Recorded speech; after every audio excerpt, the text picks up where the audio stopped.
portanto tudo isto foram aspectos que, digamos que moldaram a vida e moldaram também a personalidade que acabou por ser Almeida Garrett e o seu impacto na nossa cultura.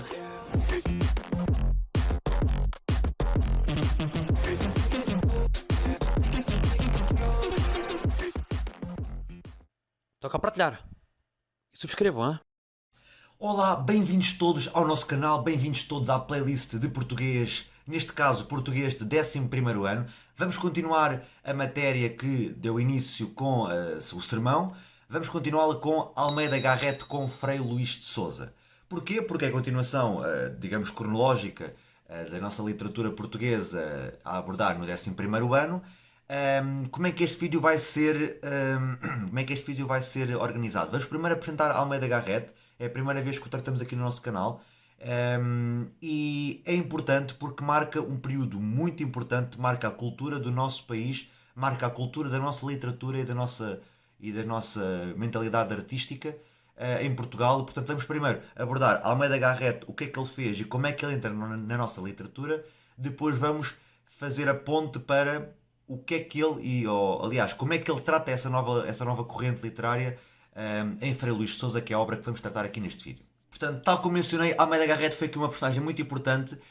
Ele nasceu mesmo no final do século XVIII, em 1799, no Porto, e nesta altura Portugal, tal como nós estamos um bocado habituados, não estava em grande estabilidade. Portugal era um país muito instável e eu vou listar aqui uma data de acontecimentos que comprovam isso mesmo, ok? Vou tentar ser muito rápido, eu prometo que são bastantes, mas vou tentar ser muito rápido. Portanto, primeiro, invasões francesas entre 1807 e 1810 determinam a fuga da família real portuguesa. Depois, crise da sucessão dinástica após a morte de Dom João VI. Guerra Civil, também, em 1928 até 1834. E depois, sequência de reações políticas bastante agressivas, como por exemplo o golpe de Estado, ou até mesmo a instauração da ditadura, revolta de Maria de Fonte. Portanto, existe aqui uma data de acontecimentos que datam e que ditam esta estabilidade de Portugal nesta época em que Almeida Garrett nasceu, tudo entre o início do século XIX e até mais ou menos metade do século XIX. Portanto, tudo isto foram aspectos que, digamos que moldaram a vida e moldaram também a personalidade que acabou por ser Almeida Garrett e o seu impacto na nossa cultura.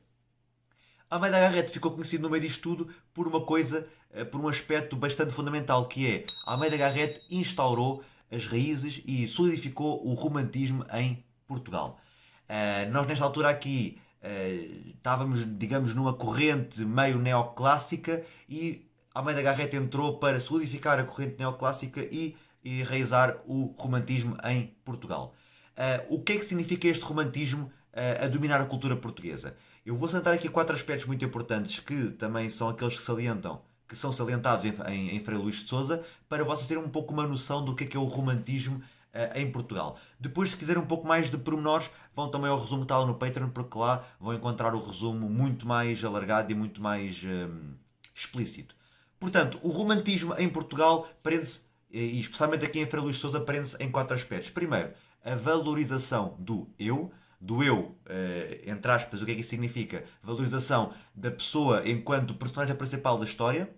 Depois, defesa dos ideais de liberdade individual e de política. Lá está, este é um dos pontos muito importantes que nasceu e que tomou mais valor por causa destes contextos históricos que eu aqui estive a mencionar. Depois, a adoção de uma linguagem mais acessível, mais coloquial e contextos mais didáticos. O que é que significa isto? Significa que a linguagem antes da Almeida Garrett era uma linguagem um pouco mais trabalhada, se calhar um pouco mais complicada, menos coloquial, ou seja, de difícil compreensão se calhar para o comum dos mortais da sociedade portuguesa naquela altura. E portanto, o Almeida Garrett o que vem fazer aqui vem basicamente tornar essa linguagem muito mais acessível a qualquer pessoa que leia as suas obras. E por último, a valorização da pátria e das características nacionais enquanto sentimento. Nós aqui vimos uma data de acontecimentos no contexto histórico que mexem com a nossa valoração da pátria, como por exemplo as invasões francesas, ou a Guerra Civil e por aí adiante, e portanto Almeida Garrett vem aqui bater o pé em relação àquilo que significa a pátria para nós portugueses, ou seja, o sentimento que sentimos em relação à nossa pátria tão querida. Portanto, estes quatro valores são valores que vão entrar aqui em força em Frei Luís de Sousa e que vão basicamente dominar toda esta temática que é o romantismo na nossa literatura portuguesa. Posto isto, já deu para perceber o que é que estava a passar em Portugal nesta altura, no século XIX. Vamos passar então a Frei Luís de Sousa. Quero chamar só a atenção que Frei Luís de Sousa revela uma ação, portanto, Almeida Garrett, nesta obra, revela uma ação que se passa no final do século XVI, quando Portugal estava a ser reinado pela terceira dinastia, ou seja, pelos Filipes, pelos reis espanhóis. Portanto, mais uma vez, isto é para salientar o tal sentimento patriótico e a tal valorização da nossa pátria. Portanto, bora lá ao vídeo. Ora bem.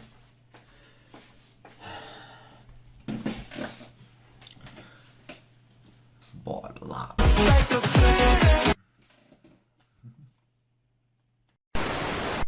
Atenção, malta, a primeira coisa que vos quero dizer é que Frei Luís de Sousa é um texto dramático. O que é que isso significa? Significa que nós podemos dividir a nossa obra de duas formas. Podemos dividir a nossa obra em relação ao espaço onde ela ocorre e também em relação às personagens que ocupam esse espaço. Se por acaso quisermos dividir a nossa obra em relação ao espaço onde ela é desenvolvida, nós estamos a dividir a nossa obra por atos. Portanto, cada espaço tem um determinado ato. Sempre que existe mudança, sempre que entra ou que sai uma personagem, nós dividimos a nossa obra em cenas. Portanto, no total, Frei Luís de Sousa tem 3 atos e tem 13 cenas. Portanto, interessa bastante saber quais é que são estes passos, quais é que são os passos que desenvolvem estes 3 atos que eu agora mencionei. Até porque, atenção, isto vai ser muito importante para o resto da obra, estes passos têm também uma conotação simbólica, têm também um significado romântico para todo o englobamento da obra. Portanto, atenção a estes passos, ok? Anotem agora, que isto vai ser muito importante. O primeiro espaço físico que eu aqui tenho para vos mostrar dá origem ao ato 1 e é o Palácio de Manuel de Sousa Coutinho. Este palácio situa-se em Almada, tal como o nome indica, é a residência de Manuel de Sousa Coutinho e é um palácio que demonstra alguma ostentação e elegância, como por exemplo na vista que tem para o Tejo e na vista que tem para Lisboa.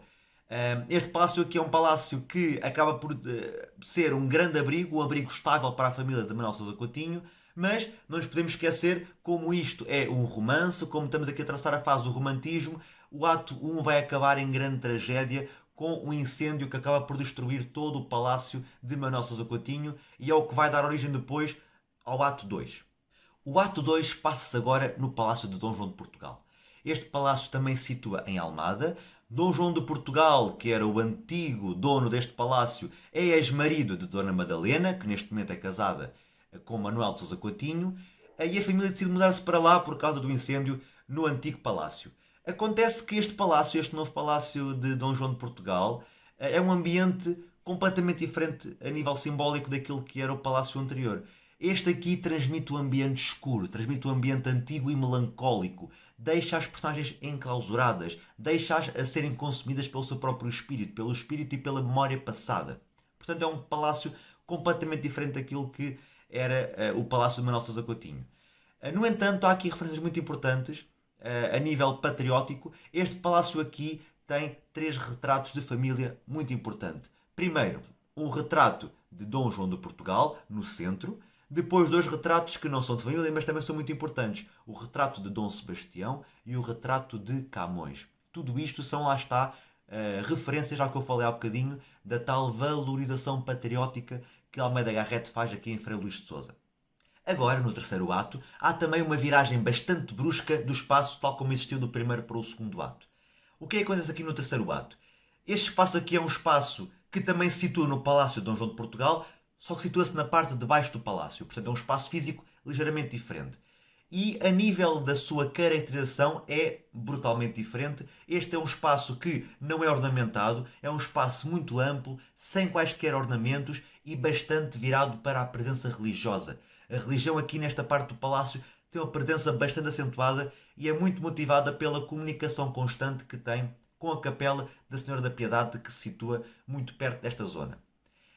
Aqui a religião tem um papel muito importante neste ato 3 e incita à morte do destino trágico da família. Portanto, já percebemos que aqui a família, por ser também um texto romântico, tem um destino trágico, inevitavelmente, e aqui a religião tenta pôr um travão nisto, mas acaba por não por não conseguir, a família vai ter na mesma um final bastante trágico, com a religião aqui a impor-se, e é o que vamos ver aqui depois no ato 3.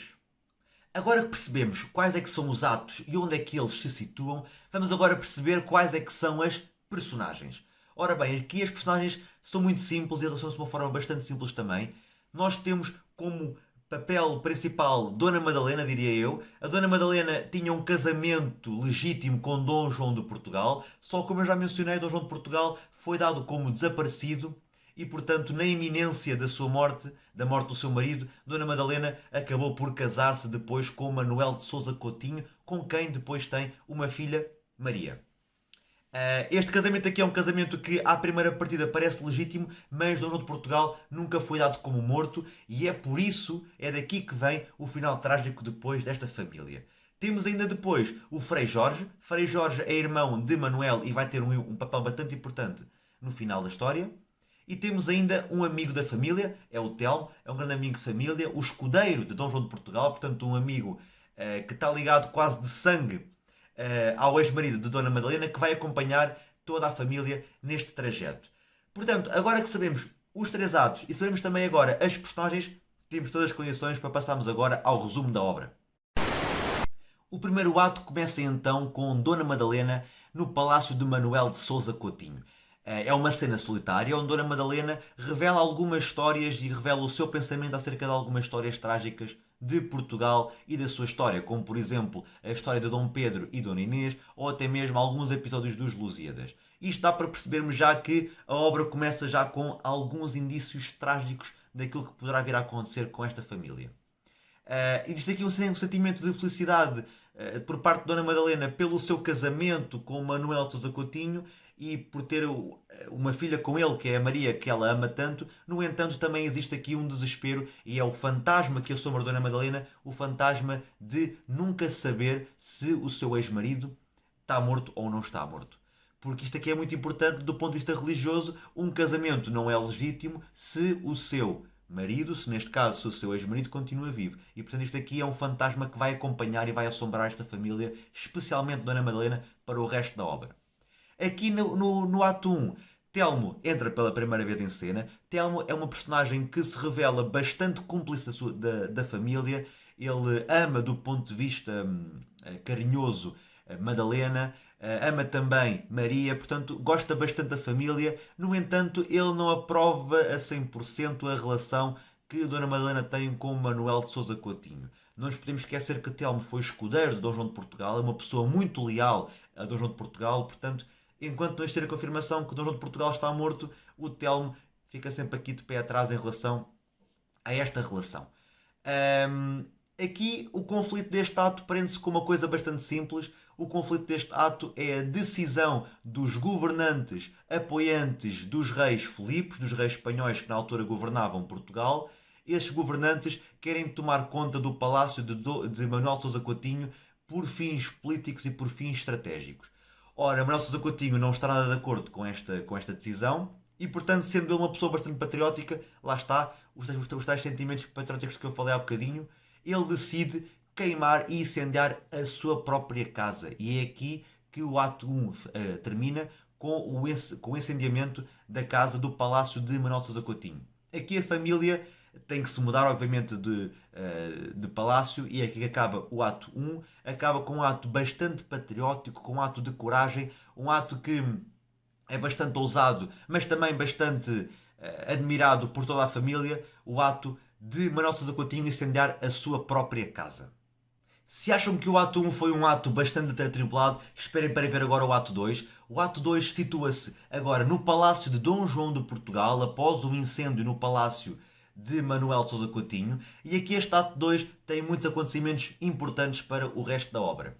Aqui, já no Palácio de Dom João de Portugal, Madalena confessa a Telmo que se sente bastante depressiva e bastante doentia por ter regressado ao palácio do seu ex-marido, sendo que existe ali algum presságio dado por aqueles três quadros que eu mencionei, o de Dom Sebastião, o de Dom João de Portugal e o de Camões. Portanto, há aqui presságios que não indiciam nada de bom. No entanto, Telmo reconforta a Dona Madalena, dizendo que foi um ato de bastante coragem e Manuel Sousa Coutinho fez bastante bem em ter incendiado a sua própria casa só para os governantes espanhóis, entre aspas, não conseguirem tomar conta da sua própria casa. São exatamente estes três quadros que fazem suscitar a curiosidade de Maria. Pois essa pergunta à sua mãe, quem é que lá estão representados? Ora, Dona Madalena não quer obviamente revelar à sua filha que o senhor do meio era o seu ex-marido. Portanto, ela tenta dissuadi-la. No entanto, Manuel Sousa Coutinho não quer deixar a sua filha no desconhecimento e explica que o senhor do meio é de facto o ex-marido de Dona Madalena. Ele até revela à sua filha, dizendo isto: mas se ele vivesse, não existias tu agora, não tinha eu aqui nos meus braços. Dizendo o quê? Dizendo basicamente que se por acaso Dom João de Portugal existisse, Maria não existia e portanto Maria não estaria ali. Isto é um pouco um presságio daquilo que poderá vir a acontecer. O conflito deste ato, no entanto, prende-se mais com a preocupação de Madalena em relação à sua filha, porque Maria decide ir com Telmo a Lisboa, a um passeio por Lisboa. No entanto, nós sabemos que Maria tem uma saúde bastante débil, ela consegue apanhar doenças com muita facilidade, é uma menina muito doente e, portanto, esta fragilidade preocupa bastante a sua mãe, a Dona Madalena, e é um pouco à volta disto que o conflito do segundo ato gira. O desenlace deste ato prende-se ainda com uma outra conversa que a Dona Madalena acaba por ter com o Frei Jorge, o irmão de Manuel Sousa Coutinho, onde Dona Madalena acaba por confessar que quando ela estava com um relacionamento com Dom João de Portugal, ela já sentia alguma coisa, ela já amava Manuel de Sousa Coutinho. O que torna todo aquele relacionamento com Manuel Sousa Coutinho e, consequentemente, a sua filha, a Maria, fruto de uma família indigna. Portanto, todo aquele relacionamento que ela teve com a Manuel Sousa Coutinho acaba por ser um relacionamento indigno. E isso acaba por ser um dos motes para o final deste segundo ato. No entanto, o segundo ato acaba com um acontecimento ainda mais surpreendente do que todos os outros que até agora. Depois desta conversa, aparece um romeiro, um caminhante, um viajante, e que confronta Dona Madalena e Frei Jorge com uma declaração. Este romeiro diz que Dom João de Portugal está mesmo vivo. Numa conversa depois mais privada que Frei Jorge tem com o romeiro, Frei Jorge percebe que o romeiro é, na verdade, Dom João de Portugal disfarçado. Portanto, Dom João de Portugal está de volta, disfarçado de romeiro, e acaba a dar esta notícia e deixa a família completamente às aranhas. Bem, malta, se até agora não tiveram ataque cardíaco... Calma. Oh, Ruben, ataque cardíaco, por amor de Deus. Isto aqui é um texto dramático. Vá, bora lá, que eu tenho desde amanhã. Está bem, vá. Portanto, agora já no terceiro ato nós situamos-nos ainda na casa de Dom João de Portugal, mas agora na parte de baixo, naquele sítio mais amplo, mais ligado à religião, para acabarmos então a nossa peça. Aqui no terceiro ato o que acontece? Manuel de Sousa Coutinho, numa conversa com o seu irmão, com o Frei Jorge, apercebe-se de que o romeiro que veio no ato anterior era de facto Dom João de Portugal. E isto causa em Manuel Sousa Coutinho uma enorme angústia. Ele culpabiliza-se pelo facto de ter destruído esta família que Dona Madalena estava a preparar com Dom João de Portugal. E acaba por colocar também a sua filha, a Maria, num lugar de ilegitimidade, porque se ele tinha esta relação ilegítima com Dona Madalena, então a sua filha é uma filha ilegítima, e isso acaba por destroçar Manuel de Sousa Coutinho, e ele apressa-se a tentar procurar por uma solução. No meio disto tudo, não nos podemos esquecer que Maria, a filha de Dona Madalena com Manuel Sousa Coutinho, ela tinha ido a Lisboa no ato 2, tinha ido com Telmo, e quando ela regressou com uma doença. Ela apanhou uma doença que a deixou bastante mal, e portanto aqui no terceiro ato é o ato em que se nota mais que ela está débil, que ela está muito doente. Esta doença está completamente a afetar Maria, e isto suscita também em Telmo alguns sentimentos de proteção. Telmo, no meio de tudo isto, ele acaba até por perceber que ele ama mais Maria, no sentido mais carinhoso da palavra, ele ama mais Maria do que amava o seu antigo amo, o Dom João de Portugal. E até em Telmo isto causa alguma controvérsia interna. Telmo já não se reconhece, já não sabe de que lado é que está, já não sabe quem é que há de apoiar, se Maria, o filho do seu atual amo, ou então o seu antigo amo, Dom João de Portugal. No meio de tudo isto, Dom João de Portugal começa a perceber o erro que cometeu ao voltar e ao largar aquela bomba a dizer que o Dom João de Portugal estava de volta, e ele acaba por sentir-se culpado e por tentar reverter um pouco a situação, mas já percebemos que o destino é fatal e nada pode fazer para remediar esta situação. E por fim, esta peça acaba com uma decisão fatal. Dona Madalena e Manuel Sousa Coutinho decidem que a única forma de remediar, de tentar arranjar uma solução para toda esta atrapalhada é, de facto, separarem-se, é irem para cada um convento e dedicarem-se totalmente à vida religiosa. Portanto, tanto Manuel Sousa Coutinho como Dona Madalena dedicarem-se a uma vida completamente religiosa. E é isto que acabam por fazer, acabam por se despedir e acabam por trazer também muita dor à família, porque são despedimentos, né? Sabes como é que é? O governo passa sempre a despedir as pessoas. Mas a sério, malta, esta decisão vem seguida de cenas muito dolorosas, porque a família acaba por se separar e por se destruir, mas a cena mais dolorosa que acaba mesmo por acontecer é a morte de Maria. Pois essa já estava num estado de saúde tão débil e tão frágil que acaba por morrer nas mãos de Dona Madalena, de sua mãe. Enquanto tudo isto acontece, Dom João de Portugal e Telmo vêm do canto da sala e Dom João de Portugal implora, grita a Telmo para que faça alguma coisa para remediar a situação, mas não nos podemos esquecer que isto é um romance e, portanto, o destino é fatal e não há nada que possa ser feito. E é assim que acaba a nossa história, é assim que acaba o terceiro ato e o Frei Luís de Sousa com a morte de Maria nas mãos da sua mãe e com a destruição completa desta família. Bem, malta, isto foi o vídeo, espero que tenham aproveitado, o pessoal do 11º ano, espero que estejam a gostar destes vídeos para acompanhar o vosso estudo. Não se esqueçam de passar lá no Patreon, porque lá vão ter todo este resumo com tudo organizado e também mais informações acerca das personagens, como é que elas se relacionam entre si. Se quiserem estar sempre a par daquilo que está a passar no nosso canal, subscrevam aqui no YouTube, sigam lá na página do Instagram, que está para aí o site no nosso canal, vão ao Patreon, vejam o que é que eu vos posso oferecer para melhorar o vosso estudo e fiquem por aí porque mais vídeos estão para vir, portanto, até já!